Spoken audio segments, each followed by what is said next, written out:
Olá, caro aluno, seja muito bem-vindo à nossa aula de oficina de textos em inglês. Na webconferência 2, eu sou a Aline Martins, a professora da disciplina. Vamos seguir com os nossos slides. Seja muito bem-vindo para você que está aí na sala, participando na nossa web. No primeiro slide, que é o segundo, o primeiro texto a gente se apresenta, a gente fala de estratégias de coesão e coerência. Né? Em português a gente conhece muito bem esses termos, né? Quando falamos de coesão textual, falamos a respeito de mecanismos linguísticos que permitem uma sequência lógico-semântica entre partes de um texto, sejam elas palavras, frases, parágrafos ou etc. Entre os elementos que garantem a coesão de um texto, a gente tem as referências e as reiterações. Né? Nesse tipo de coesão acontece quando um termo faz referência a outro dentro do texto. Quando reitera algo que já foi dito antes, ou quando a palavra é substituída por outra parte que possui com ela alguma relação semântica. A gente vai ver ainda nos próximos slides. No próximo slide, anáfora e catáfora, né? Substituições lexicais, elementos que fazem a coesão lexical. Esse tipo de coesão acontece quando um termo é substituído por outro dentro do texto, estabelecendo com ele uma relação de sinonímia, antonímia, hiponímia ou hiperonímia. Ou mesmo quando há repetição de uma unidade lexical, a mesma palavra especificamente. E os conectores, né? A gente tem ainda os conectores, elementos que fazem a coesão interfrásica. Esses elementos coesivos estabelecem as relações de dependência e ligação entre termos, ou seja, conjunções, preposições, advérbios, conectivos.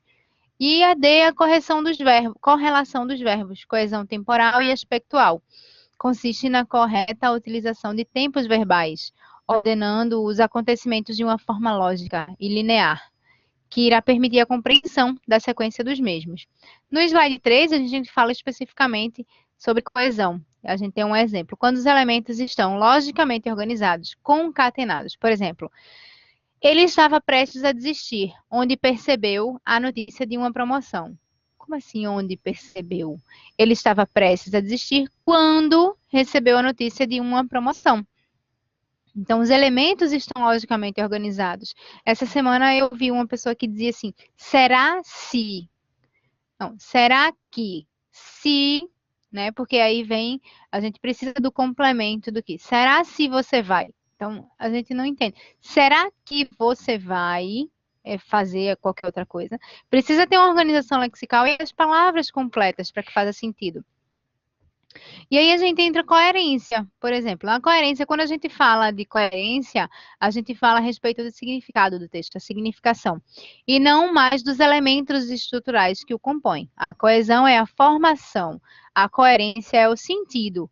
Um texto pode estar corretamente escrito, pode estar coeso, mas incoerente. Aí a gente tem aí embaixo, ó, as ruas estão molhadas porque não choveu. Existe algum erro gramatical aí? Não existe. Mas existe um erro de lógica.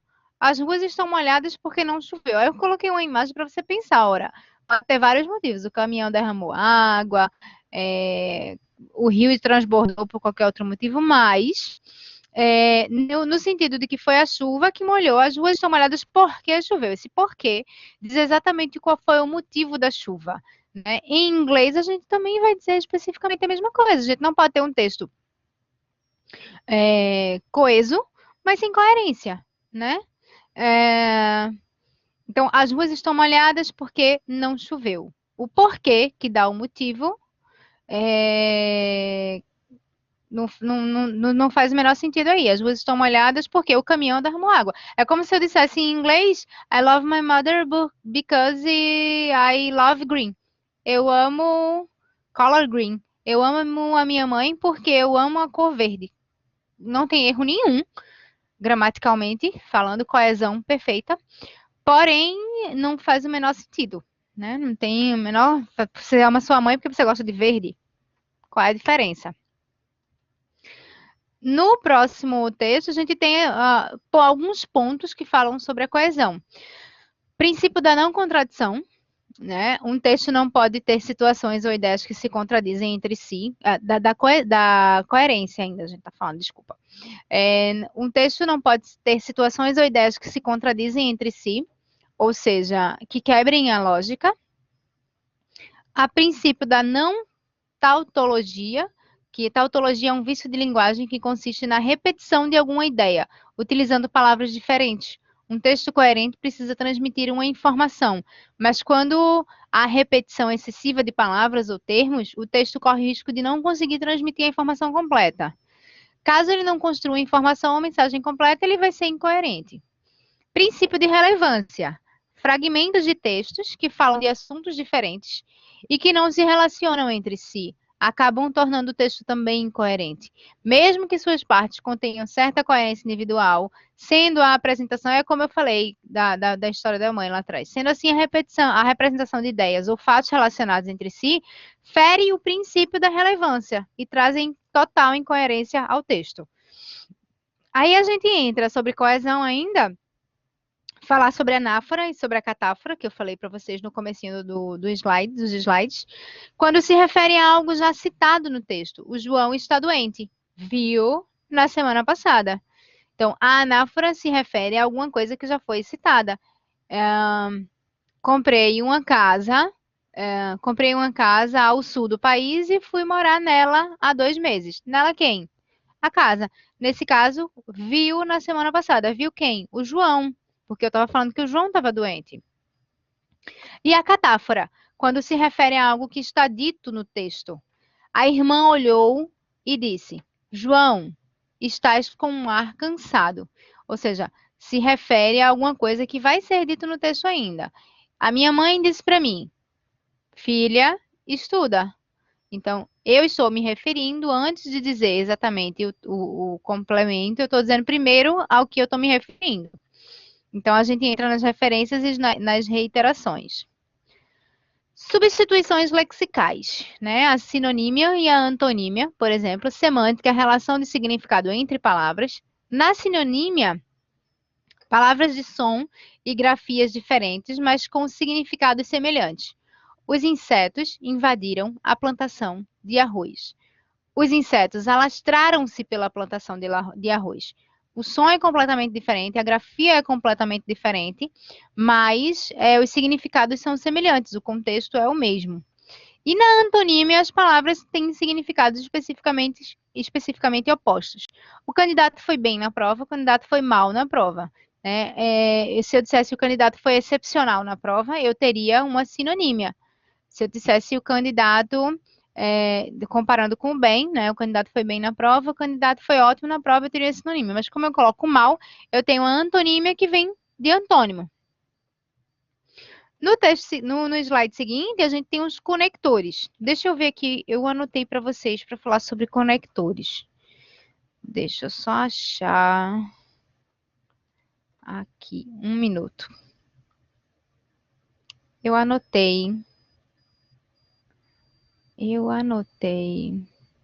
acho que é no 4.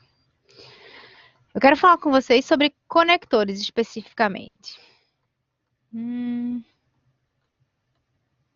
Dentro dos conectores, a gente tem... Eu não estou achando aqui, eu devo ter salvo em outro lugar.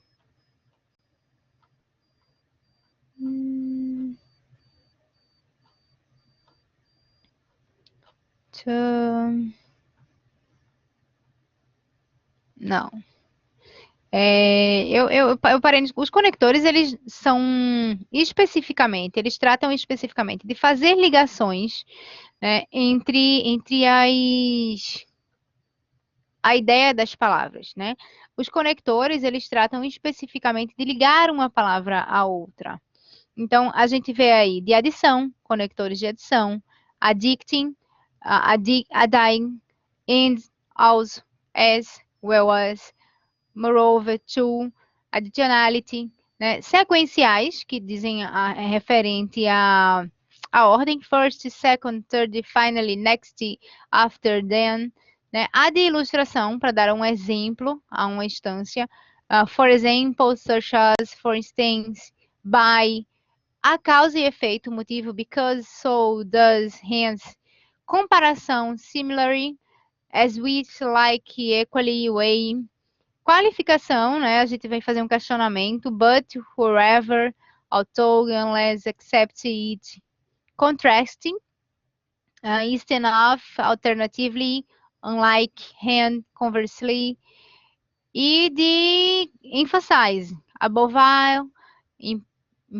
especially, significantly and needed, notably, notable, né? Então, assim, a gente tem que ver que os conectores eles vão servir especificamente para ligar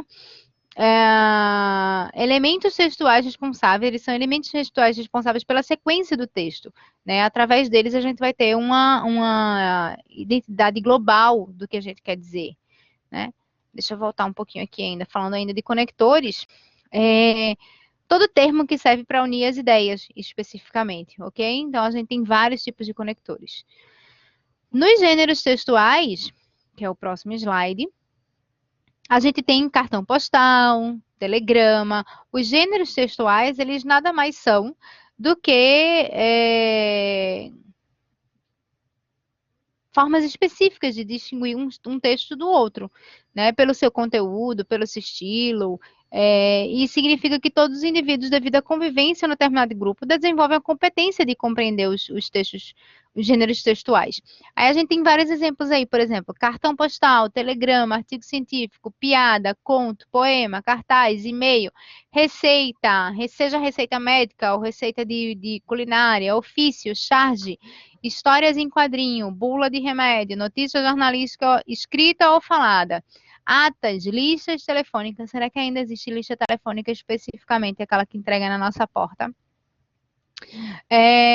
Lista de chamada, lista de supermercado, manual de instruções, roteiros de viagem, agenda, bilhete, relatório, palestra, discurso, entrevista, conversa telefônica, conversa face-to-face, e por aí vai. Então, hoje em dia a gente tem, por exemplo, o gênero textual da internet, o mais utilizado, comunicação, e por aí vai. Então, a gente entra com no contexto de gênero textual, a gente tem vários exemplos. A gente pode ver, por exemplo, os gêneros acadêmicos são gerados a partir de pesquisas, tá? Especificamente na unidade 4, né? E ele pode ser indicativo, pode ser informativo, pode ser crítico, uma resenha de apresentação, conteúdo, a resenha pode ser descritiva, temática, resenha de resumo, resenha crítica. A gente vai ter aí também os artigos científicos que precisam ter introdução, discussão do problema, a conclusão e as referências bibliográficas. Então, elas se enquadram também em gêneros textuais. E aí eu tenho uma sugestão para você. Dá uma olhada. Qual é a coerência do texto abaixo? João Carlos vivia em uma pequena casa construída no alto de uma colina árida. Perceba o alto da colina, cuja frente dava para o leste. Desde o pé da colina se espalhava em todas as direções, até o horizonte, uma planície coberta de areia. Na noite em que completava 30 anos, João, sentado nos degraus da escada, colocada à frente de sua casa, olhava o sol poente. Na noite, olhava o sol poente. Será? Talvez. Já estava de noite. Como é que está de noite e o sol está se pondo? E observava como a sua sombra ia diminuindo no caminho coberto da grama. De repente, via um cavalo que descia para a sua casa. Como é que ele descia para a sua casa? Se ele morava no alto de uma colina. As árvores e folhagens não permitiam ver distintamente. Entretanto, observou que o cavalo era manco. O cavalo vinha correndo bem rápido, então ele descia, provavelmente a gente imagina. Então, o cavalo era manco. Ao olhar mais perto, verificou que o visitante era seu filho Guilherme. Como é que ele viu um cavalo manco, mas era um filho dele, né? Ele vinha no cavalo, ele vinha a cavalo, ele confundiu com um cavalo, que há 20 anos tinha partido para alistar-se no exército. Então, quem era manco, o cavalo ou o filho? Cadê? Não perceba a incoerência do texto, né? Então, coesão sem coerência. A gente tem outro exemplo aí que diz o seguinte: fui à praia me bronzear porque estava nevando. E quando isso ocorre, o calor aumenta, o que faz com que sintamos frio.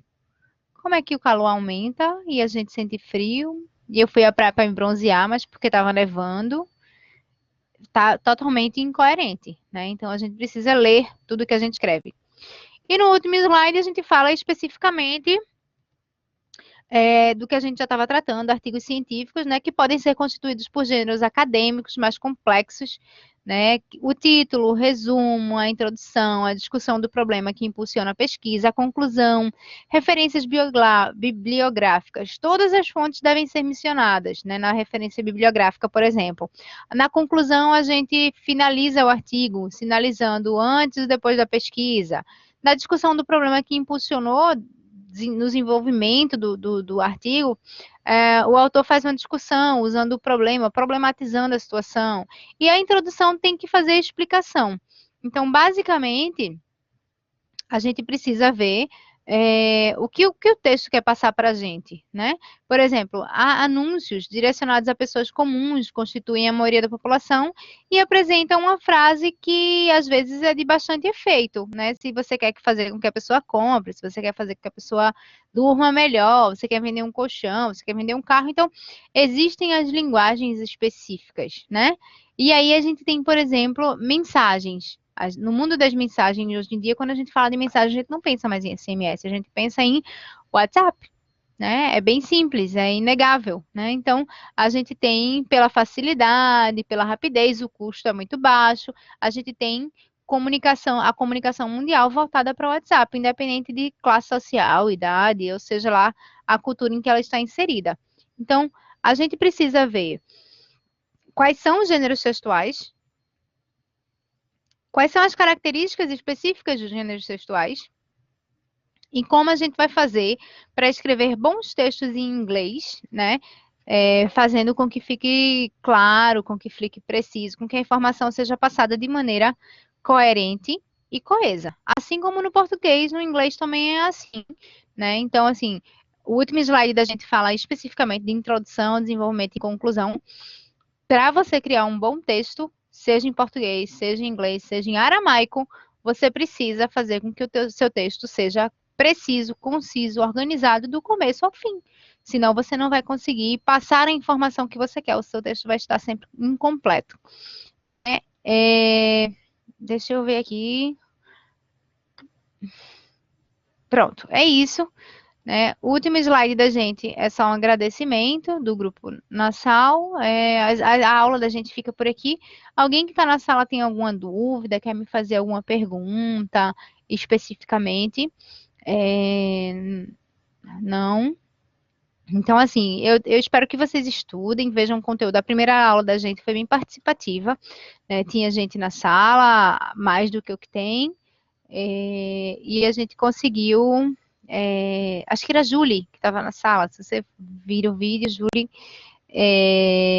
a gente produziu bastante nessa aula. Ninguém tem dúvidas, então eu vou encerrar a aula. Espero que todo mundo faça as atividades, né? Espero que o conteúdo, tanto do livro, quanto do guia, quanto dos fóruns, do fórum, das atividades, esteja claro. E caso não esteja, a Amanda é a tutora de vocês, né?